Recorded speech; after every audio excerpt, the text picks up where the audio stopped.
সম্মানিত দর্শক শ্রোতা ভাই বোনেরা, আসসালামু আলাইকুম। স্টক ইনভেস্টর বিডি চ্যানেলের পক্ষ থেকে আপনাদের সবাইকে স্বাগতম জানাচ্ছি।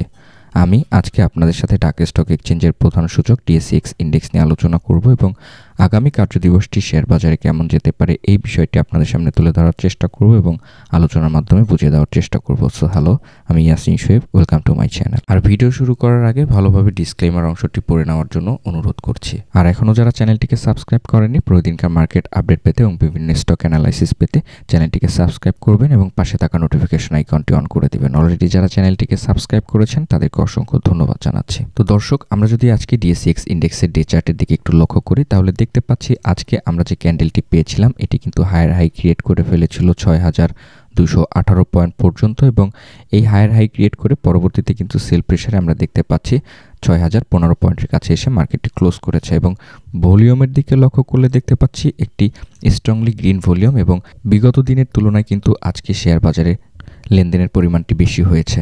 তো বিস্তারিতভাবে আলোচনায় যাওয়ার আগে আমরা যদি আজকে মার্কেট মুভমেন্টটি একটু লক্ষ্য করি তাহলে দেখতে পাচ্ছি আজকে আমাদের শেয়ার বাজারের দিনটি শুরু হয়েছিল ৫,৯২৪ পয়েন্টের কাছ থেকে, দিনটি হাই করেছিল ৬,২১৬ পয়েন্ট পর্যন্ত এবং দিনটি লো করেছিল ৫,৮৭১ পয়েন্ট পর্যন্ত এবং মার্কেট ক্লোজ করেছে ৬,০১৫ পয়েন্টের কাছে এবং মার্কেট মুভমেন্ট লক্ষ্য করলে দেখতে পাচ্ছি ৯১ পয়েন্ট কিন্তু আপ ট্রেন্ড করেছে। আজকে শেয়ার বাজারে ১৭৪টি শেয়ারের দাম বেড়েছে, দাম কমেছে ২২০টি শেয়ারের এবং দাম অপরিবর্তিত রয়েছিল ২১টি শেয়ারের দাম। তো আমরা যদি এখন গ্রাফ চার্টের দিকে লক্ষ্য করি তাহলে দেখতে পাচ্ছি দিনের প্রথম ভাগে কিন্তু ঊর্ধ্বমুখী ছিল, পরবর্তীতে যে সেল প্রেশারটা পড়েছে সেখান থেকে ডাউন ট্রেন্ডের দিকে চলে এসেছিল এবং এখান থেকে আবার ধীরে ধীরে কিছুটা মুভমেন্ট করে আপ ট্রেন্ডে গিয়েছে। তো যে সকল কোম্পানির শেয়ারগুলো আজকে টপ গেইনার লিস্টে রয়েছে সেখানে উঠে এসেছে AB bank first mutual fund, AB bank limited, ACI, DBH first mutual fund, GBB power, Grameen one, Islami finance, popular life first mutual fund, Islami bank, Dhaka dyeing. একই সাথে যে সকল কোম্পানিগুলো আজকে শেয়ার বাজারে লুজারের লিস্টে রয়েছে সেখানে উঠে এসেছে BD paints, Nialco alloys limited, Asia sea food limited, Oryza agro, Krishibid feed limited, agro organica, ICB mutual fund, ICB Sonali bank limited first mutual fund, ICB AMCL second mutual fund এবং এমকে ফুটওয়ার। একই সাথে যে সকল কোম্পানিগুলো আজকে শেয়ার বাজারে plus index contribute করেছে সেখানে উঠে এসেছে গ্রামীণ ফোন, রবি, বিএটিপিসি, ইসলামী bank, Walton, BRAC bank, ICB, BSRM limited, Unilever এবং ইউনাইটেড পাওয়ার। একই সাথে যে সকল কোম্পানিগুলো আজকে শেয়ার বাজারে মাইনাস ইন্ডেক্স কন্ট্রিবিউট করেছে সেখানে উঠে এসেছে square pharma, Lafarge Holcim, Beximco pharma, Dutch Bangla bank, MJLBD, trust bank, power grid, Beximco সুকুক, লিন্ডে বিডি এবং হিডেলবার্গ সিমেন্ট।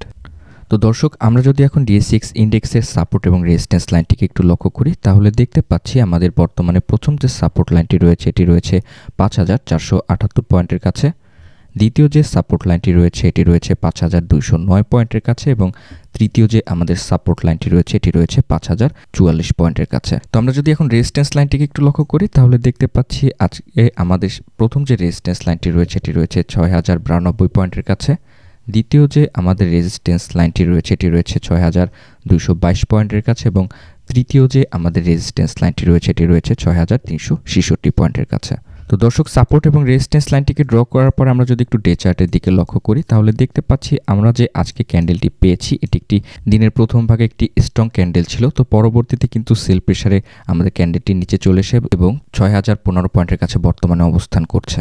তো বিগত পর্বের ভিডিওতে আমি বলেছিলাম যে আজকে শেয়ার বাজার ৬,০৯২ পয়েন্টের যে আমাদের রেজিস্ট্যান্স লাইনটি রয়েছে এটিকে ব্রেকআউট করে ৬,২২২ পয়েন্ট পর্যন্ত গিয়ে আপ ট্রেন্ড করতে পারে, কিন্তু এই ক্যান্ডেলটি আজকে আমাদের প্রথম রেজিস্ট্যান্স লাইনটি যেটি রয়েছে ৬,৯৯২ পয়েন্টের লাইনটিকে ব্রেকআউট করেছিল বা ৬,২২২ পয়েন্টের যে রেজিস্ট্যান্স লাইনটি রয়েছে এটিকে ব্রেকআউট করতে পারেনি। তো এই ব্রেকআউটটি কেন করতে পারিনি এটি যদি আমরা একটু আরএসআইটিকে একটু লক্ষ্য করি তাহলেই বুঝতে পারবো। তো আমরা আরএসআইটি লক্ষ্য করলে দেখতে পাচ্ছি আরএসআইটি বিগত দিনের কিন্তু স্ট্রংলি মুভমেন্ট ছিল এবং আজকে কিন্তু আরএসআইটিও কিন্তু একটি কিছুটা মুভমেন্ট বেড়েছে এবং আরএসআই বর্তমানে ৭৫ পয়েন্টের কাছে অবস্থান করছে।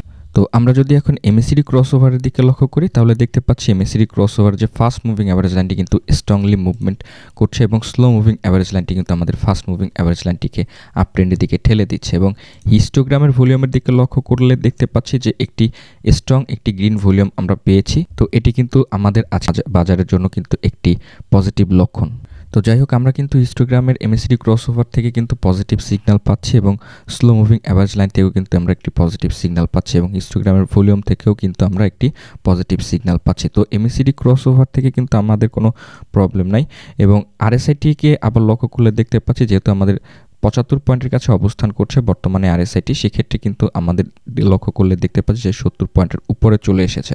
তো আমরা যদি আবার ক্যান্ডেল স্টিকটি লক্ষ্য করি তাহলে দেখতে পাচ্ছি আজকে আমাদের ক্যান্ডেলটি যে হাই ক্রিয়েট করেছিল 6222 পয়েন্ট পর্যন্ত এবং ক্যান্ডেলটি লোয়ার লো করেছিল 5867 পয়েন্টের কাছে। তো আশা করছি এই যে 5867 পয়েন্টের যে বর্তমানে একটি সাপোর্ট লাইন আমরা দেখতে পাচ্ছি, এই সাপোর্ট লাইনটিকে ব্রেকআউট করতে পারবে না এবং এই ক্যান্ডেলটি কিন্তু একটি স্ট্রং সাপোর্ট লাইন ক্রিয়েট করে ফেলেছে 5867 পয়েন্টের কাছে।